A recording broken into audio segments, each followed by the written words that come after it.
नमस्ते एवरीवन। आज हम चर्चा करेंगे जागृति के बारे में, असेंशन के बारे में, जिसके बारे में हम पिछले कुछ समय से चर्चा करते आ रहे हैं बीच बीच में। तो ये असेंशन का जो प्रोसेस है, कभी हमने इसके बारे में डिस्कस किया था कि असेंशन और ट्विन फ्लेम्स का क्या कनेक्शन है। अब हम आज जानने की कोशिश करते हैं कि ये असेंशन और ये कोरोना का क्या आपस में संबंध है।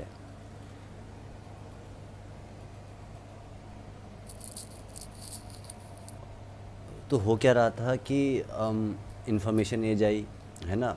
अब इंफॉर्मेशन एज जब आई, उससे पहले मैं तीन और रिवॉल्यूशंस के बारे में चर्चा भी नहीं करता हूँ, क्योंकि जब इंफॉर्मेशन एज आई तो उससे क्या हुआ, लोगों तक इंफॉर्मेशन पहुंचना शुरू हुई। पहले जो लोग एक जगह से दूसरी जगह जाते थे, आप देखिए फॉरेन ट्रैवलर्स एट्सेट्रा, वो कितने कितने मीलों महीनों महीनों ट्रैवल करा करते थे। फिर उसके बाद वो कभी नालंदा यूनिवर्सिटी तक पहुंचते थे, कभी कहीं चीन की यूनिवर्सिटी में पहुंचते थे। तो मतलब access to information was very very,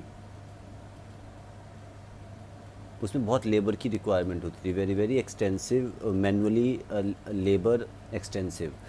तो इसलिए एक जीवन में सारी इन्फॉर्मेशन को इकट्ठा करना और उसके बाद कनेक्ट करना, it was a very very big task. लेकिन पिछले 10-12-15 सालों से जब से ये हम इंफॉर्मेशन एज में अब जी रहे हैं, तो उससे क्या हुआ, लोगों तक वो इन्फॉर्मेशन पहुंच रही थी। उस इन्फॉर्मेशन की वजह से कुछ लोगों में वो जागृति आनी शुरू हुई, जिसके बारे में हमने चर्चा करी है। और उसे एसेंशन कह देते हैं। अब उस जागृति जिसके बारे में हमने चर्चा करी कि there are different waves of light workers which will be added at different points in time. So अब दोनों एस्पेक्ट से बात करते हैं, है ना, नेगेटिव एस्पेक्ट से भी और पॉजिटिव एस्पेक्ट से भी। तो नेगेटिव एस्पेक्ट से अगर देखें तो अब जब जागृति यहाँ पे जैसे कहते हैं ना कि अगर एक भी दिया जल जाए अगर कमरे में तो वो प्रकाशित कर देता है, मतलब अंधकार मिटाने की क्षमता रखता है। तो ऐसे ही जब यहाँ पे वो ज्ञान की वापसी आनी शुरू हुई, देखो डार्क एज क्या होता है, डार्क एज होती है अज्ञान, जहाँ पे अज्ञान प्रभावी हो या अज्ञान जो है वो हावी हो। और अब जब एक व्यक्ति भी अगर ज्ञान की यात्रा पे निकल गया तो वो प्रकाश फिर से वापस भारत पे धरती पे लौटने का समय आ गया। तो उसे I'll not be able to tell all the things in one discussion, so I'll be just briefly touching some points, trying to briefly touch some points. So अब वो जब जागृति हो रही थी तो अब उसमें क्या है कि एक ऊर्जा ऊपर की तरफ से आ रही थी जो कि देवता पक्ष वाले भेज रहे थे, और एक ऊर्जा ये नीचे से, मतलब देवासुर संग्राम चला हुआ है ना, सूक्ष्म स्तर पे। तो I hope you are I am not making it clear, those who have understanding will be able to decipher it. So अब उस अवेकनिंग को रोकने के लिए जो नेगेटिव पक्ष है वो उसने ये फियर बढ़ा दिया, क्योंकि इस समय जो है अर्थ की फ्रीक्वेंसी ज़्यादा थी, जो मानव आत्माएं हैं उनके पास ज़्यादा मौका है अपने आप का उत्थान करने के लिए।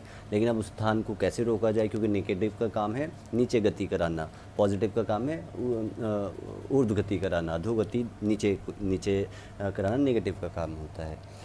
तो अब उसे कैसे रोकना है, तो अगर यहाँ पे वो कॉन्शियसनेस, जो कलेक्टिव कॉन्शियसनेस है उसका एनर्जी लेवल बढ़ता रहेगा तो जो है अंधकार नाश हो जाएगा। तो अंधकार को किस तरह से बरकरार रखना है, अंधकार की सत्ता को किस तरह से लंबे से लंबा खींचना है, तो उसके अंतर्गत ये इस तरह का एक क्रियाक्रम चलाया जाता है जिससे कि लोगों में डर बना रहे। और जब वो डर की स्टेट में रहेंगे तो वो एनर्जी लेवल जो बढ़ रहा था अर्थ का उसे कम करा जा सकता है। तो this was an attempt, I am just giving you a symbolic representation, trying to give. और दूसरा क्या है, कोरोना मतलब करुणा। तो ये करुणा आई थी हमारे पास, है ना, कि हमारा उत्थान होगा। लेकिन अभी हम यहाँ पे डार्क एज में हैं, ज़्यादातर मेजॉरिटी जो है वो it's being ruled by the dark forces. तो उन्होंने उसे अपनी तरह से यूटिलाइज़ किया और उसे उसी तरह से प्रेजेंट किया। On the contrary, corona is just an event which can be said to as a byproduct of the awakening which was happening at an earlier stage। जो पहले जो भी अवेकनिंग हो रही थी, जिसे असेंशन हम कह रहे थे, उस का एक बाय प्रोडक्ट की तरह कोरोना आया। अब इसे दूसरे पक्ष में अगर हम देखें, एक तरफ तो वो रोक रहे हैं, है ना, हमारे हवा पानी धूप छाया सारे तत्वों से हमें रोक रहे हैं अंदर, क्योंकि हम उन्हें अधोगति करानी है। लेकिन दूसरी तरफ क्या है कि जो लोग अभी इसमें चिंतन कर रहे हैं और जो लोग अपना तार्किक शक्ति इस्तेमाल करते हैं, तो वो फिर मतलब अब वो नंबर ऑफ़ एडिशन जो होगा अवेकनिंग का, जो मास अवेकनिंग अब होगी दुनिया में, क्योंकि अभी क्या है, लोग ये सोच रहे थे कि सरकार बहुत अच्छा काम करती है या जो सिस्टम है ये हमारे लिए काम करता है, एट्सेट्रा एंड एट्सेट्रा। अब कुछ लोग जो कि तार्किक हैं वो और ज़्यादा उसके बारे में जैसे ही सोचने पे मजबूर हुए, तो वो लोग अवेकन हो गए। तो ये अलग एक जनरेशन निकल के आ गई, है ना, एक। तो इस तरह से ये अवेकनिंग होते होते होते जब वो थ्रेशहोल्ड पूरा हो जाएगा, और लगभग वो अब हम उसी की तरफ बढ़ रहे हैं, तो जब वो थ्रेशहोल्ड पार कर लेंगे तो फिर ये जो सिस्टम है कोलैप्स करेगा ही, जिसकी बात करते हैं कुछ इकोनॉमिस्ट अपने ढंग से बात करते हैं कि बैंक्स कोलैप्स हो जाएंगे एट्सेट्रा। कोई और अलग साइंस का स्टूडेंट वो अलग तरह से कोलैप्स की बात करता होगा, तो कोलैप्स होना ही है, निश्चित ही है। और उस कोलैप्स को ये डार्क फोर्सेस मैनिपुलेट करने की कोशिश कर रहे हैं, जिससे कि अपनी टीम ज़्यादा से ज़्यादा बड़ी कर सके। ठीक है, होना वही है जो नियति के अंतर्गत है। तो ये अपनी टीम बढ़ाने की कोशिश कर रहे हैं ज़्यादा से ज़्यादा, इसीलिए सारा वो मैनिपुलेशन का गेम चल रहा है, फियर का गेम चल रहा है। और इसमें जो ये हमारी कम्युनिटी है स्पेशली, जो कि अपने आप को कोट अनकोट अवेकन्ड बोलते हैं, वो लोग डिस्ट्रैक्ट हो गए और वो लोग भी फियर गेम में चले गए। और वो उनकी परीक्षा है, वो हम सबकी आपकी परीक्षा है, और उस परीक्षा को हमें उत्तीर्ण करना है, ना कि हमें खुद डर के भ्रमित हो जाना है और हम खुद अपना रास्ता भटक लें। तो यही संदेश मैं देना चाह रहा था।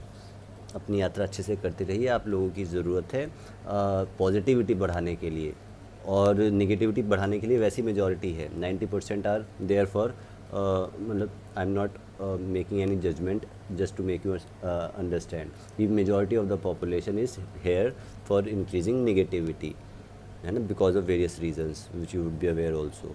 लेकिन हमारा काम क्या है, जो जाग गए हैं, और जो जितना ज़्यादा जाग गया है उसका रिस्पॉन्सिबिलिटी उतनी ही बड़ी होती है। तो जो जाग गए हैं एटलीस्ट उनका काम, जो शुरुआती दौर में भी हैं अपने जो जाग गए हैं, उनका भी काम वही है जो कि ज़्यादा जागे हुए हैं। बस वो कर्म का इंटेंसिटी बदल जाएगी। क्या कर्म है कि पॉजिटिविटी बढ़ानी है, तो प्लीज़ पॉजिटिविटी बढ़ाइए। कलेक्टिव कॉन्शियसनेस को हम रेज़ करते हैं और फिर हम इस मैस से बाहर निकलते हैं। Have a good day.